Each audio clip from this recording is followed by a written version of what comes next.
नमस्कृत्य नरं चैव नरोत्तमं देवीं सरस्वतीं व्यासं ततो जयमुदीरयेत्। ओम नमो भगवते वासुदेवाय। ओम नमः पितामहाय। ओम नमः प्रजापतिभ्यः। ओम नमः कृष्णद्वैपायनाय। ओम नमः सर्वविघ्नविनायकेभ्यः।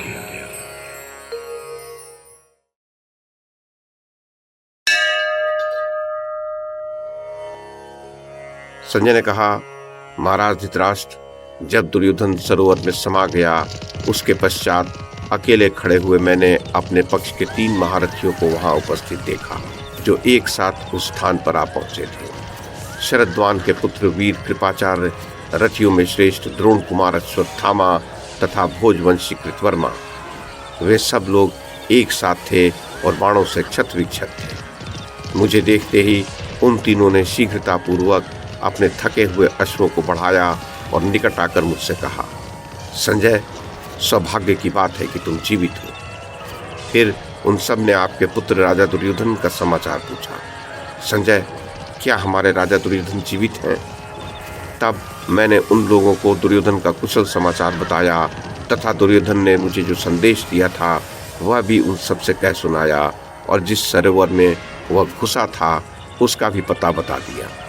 राजन, मेरी बात सुनकर अश्वत्थामा ने उस विशाल सरोवर की ओर देखा और करुण विलाप करते हुए कहा, अहो, धिक्कार है। राजा दुर्योधन नहीं जानते हैं कि हम सब अभी जीवित हैं। उनके साथ रहकर हम लोग शत्रुओं से जूझने के लिए पर्याप्त हैं। तत्पश्चात वे महारथी दीर्घ काल तक वहां विलाप करते रहे। फिर रणभूमि में पांडवों को आते देख वे रथियों में श्रेष्ठ तीनों वीर वहां से भाग निकले। मरने से बचे हुए वे तीनों रथी मुझे भी कृपाचार्य के सुसज्जित रथ पर बिठाकर छावनी तक ले गए। सूर्य अस्ताचल पर जा चुके थे। वहां छावनी के पहरेदार भय से घबराए हुए थे। आपके पुत्रों के विनाश का समाचार सुनकर वे सभी फूट फूट कर रोने लगे। महाराज, तदनंतर स्त्रियों की रक्षा में नियुक्त हुए वृद्ध पुरुषों ने राजकुल की महिलाओं को साथ लेकर नगर की ओर प्रस्थान करने की तैयारी की। उस समय वहां अपने पतियों को पुकारती और रोती बिलखती हुई राज महिलाओं का महान आर्तनाद सब ओर गूंज उठा। राजन, अपनी सेना और पतियों के संहार का समाचार सुनकर वे राजकुल की युवतियां अपने आर्तनाद से भूतल को प्रतिध्वनित करती हुई बारंबार कुरुरी की भांति विलाप करने लगी। वे जहां तहां हाहाकार करती हुई अपने ऊपर नखों से आघात करने, हाथों से सिर और छाती पीटने तथा केश नोचने लगी। प्रजानाथ, शोक में डूबकर पति को पुकारती हुई वे रानियां करुण स्वर से क्रंदन करने लगी। इससे दुर्योधन के मंत्रियों का गला भर आया और वे अत्यंत व्याकुल हो राज महिलाओं को साथ ले नगर की ओर चल दिए। प्रजानाथ, उनके साथ हाथों में बेद की छड़ी लिए द्वारपाल भी चल रहे थे। रानियों की रक्षा में नियुक्त हुए सेवक शुभ्र एवं बहुमूल्य बिछौने लेकर शीघ्रतापूर्वक नगर की ओर चलने लगे। अन्य बहुत से राजकीय पुरुष खच्चरियों से जुटे हुए रथों पर आरूढ़ हो अपनी अपनी रक्षा में स्थित स्त्रियों को लेकर नगर की ओर यात्रा करने लगे।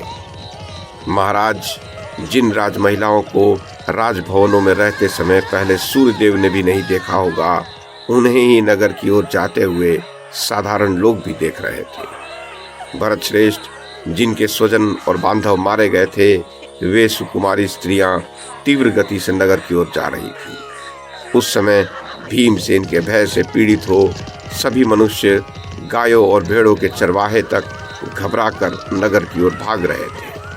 उन्हें कुंती के पुत्रों से दारुण एवं तीव्र भय प्राप्त हुआ था। वे एक दूसरे की ओर देखते हुए नगर की ओर भागने लगे। जब इस प्रकार अति भयंकर भगदड़ मची हुई थी, उस समय युयुत्सु शोक से मूर्छित हो मन ही मन समयोचित कर्तव्य का विचार करने लगा। भयंकर पराक्रमी पांडवों ने 11 अक्षौहिणी सेना के स्वामी राजा दुर्योधन को युद्ध में परास्त कर दिया और उसके भाइयों को भी मार डाला। भीष्म और द्रोणाचार्य, जिनके अगुआ थे, वे समस्त कौरव मारे गए। अकस्मात भाग्य योग से अकेला मैं ही बच गया हूँ। सारे शिविर के लोग सब ओर भाग गए। स्वामी के मारे जाने से हतोत्साहित होकर सभी सेवक इधर उधर पलायन कर रहे हैं। उन सब की ऐसी अवस्था हो गई है जैसी पहले कभी नहीं देखी गई। सभी लोग भयभीत मृगों के समान दसों दिशाओं की ओर देख रहे हैं। दुर्योधन के मंत्रियों में से जो कोई बच गए हैं वे राज महिलाओं को साथ लेकर नगर की ओर जा रहे हैं। मैं राजा युधिष्ठिर और वसुदेव नंदन श्री कृष्ण की आज्ञा लेकर उन मंत्रियों के साथ ही नगर में प्रवेश करूं, यही मुझे समयोचित कर्तव्य जान पड़ता है। महाराज, ऐसा सोचकर महाबाहु युयुत्सु ने उन दोनों के सामने अपना विचार प्रकट किया। उसकी बात सुनकर निरंतर करुणा का अनुभव करने वाले महाबाहु राजा युधिष्ठिर बहुत प्रसन्न हुए और उन्होंने वैश्य कुमारी के पुत्र युयुत्सु को छाती से लगाकर विदा कर दिया। तत्पश्चात उसने राजकुल की स्त्रियों को रथ पर बिठाकर तुरंत ही अपने अश्व बढ़ाए और राजधानी में पहुंचा दिया। सूर्य के अस्त होते होते नेत्रों से अश्रु बहाते हुए उसने उन सब के साथ हस्तिनापुर में प्रवेश किया। उस समय उसका गला भर आया था। राजन, वहां उसने आपके पास से निकले हुए महाज्ञानी विदुर जी का दर्शन किया, जिनके नेत्रों में अश्रु भरे हुए थे और मन शोक में डूबा हुआ था। सत्यपारायण विदुर ने प्रणाम करके सामने खड़े हुए युयुत्सु से कहा, पुत्र, बड़े सौभाग्य की बात है कि कौरवों के इस विकट संहार में भी तुम जीवित बच गए हो। परंतु राजा युधिष्ठिर के हस्तिनापुर में प्रवेश करने से पहले ही तुम यहाँ कैसे चले आए?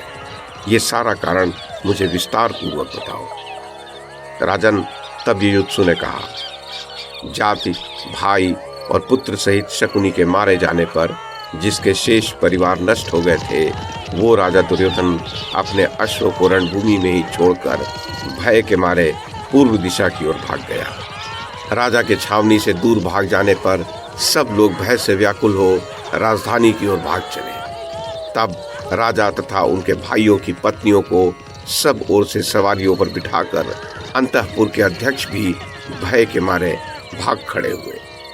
तदनंतर मैं भगवान श्री कृष्ण और राजा युधिष्ठिर की आज्ञा लेकर भागे हुए लोगों की रक्षा के लिए हस्तिनापुर में चला आया। नरश्रेष्ठ, राजन, वेश्यापुत्र युयुत्सु की कही हुई ये बात सुनकर और इसे समयोचित जानकर संपूर्ण धर्मों के ज्ञाता तथा अमेय आत्मबल से संपन्न विदुर जी ने युयुत्सु की भूरी भूरी प्रशंसा की एवं इस प्रकार कहा, भरतवंशियों के इस विनाश के समय जो यह समयोचित कर्तव्य प्राप्त था वह सब बताकर अपनी दयालुता के कारण तुमने कुल धर्म की रक्षा की है। वीरों का विनाश करने वाले इस संग्राम से बचकर तुम कुशल पूर्वक नगर में लौट आए।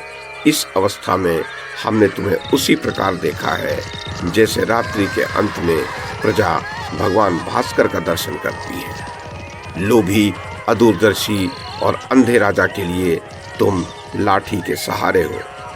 मैंने उनसे युद्ध रोकने के लिए बारंबार याचना की थी, परंतु दैव से उनकी बुद्धि मारी गई थी, इसलिए उन्होंने मेरी बात नहीं सुनी। आज वे संकट से पीड़ित हैं। पुत्र, इस अवस्था में एकमात्र तुम ही उन्हें सहारा देने के लिए जीवित हो। आज यहीं विश्राम करो, कल प्रातः युधिष्ठिर के पास चले जाना। राजन, ऐसा कहकर नेत्रों में अश्रु भरे हुए विदुर जी ने युयुत्सु को साथ लेकर राजमहल में प्रवेश किया। वो भवन नगर और जनपद के लोगों द्वारा दुख पूर्वक किए जाने वाले हाहाकार एवं भयंकर आर्तनाद से गूंज उठा था। वहां न तो आनंद था और न वैभव जनित शोभा ही दृष्टिगोचर होती थी।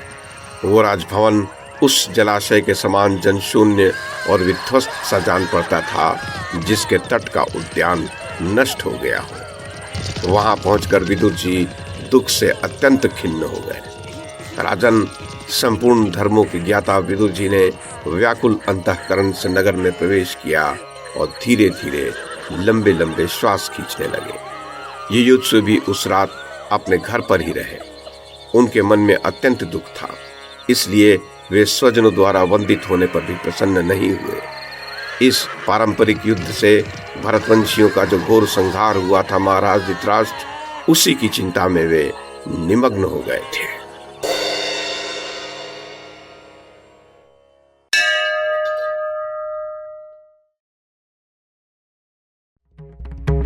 YouTube के माध्यम से महाभारत की कथा को एक श्रृंखला के रूप में प्रस्तुत करने का हमारा ये प्रयास यदि आपको सराहनीय लगा हो तो कृपया इस कड़ी को लाइक और शेयर करें, चैनल को सब्सक्राइब करें और बेल आइकन को दबाएं। साथ में अन्य लोगों को भी देखने के लिए प्रेरित करें।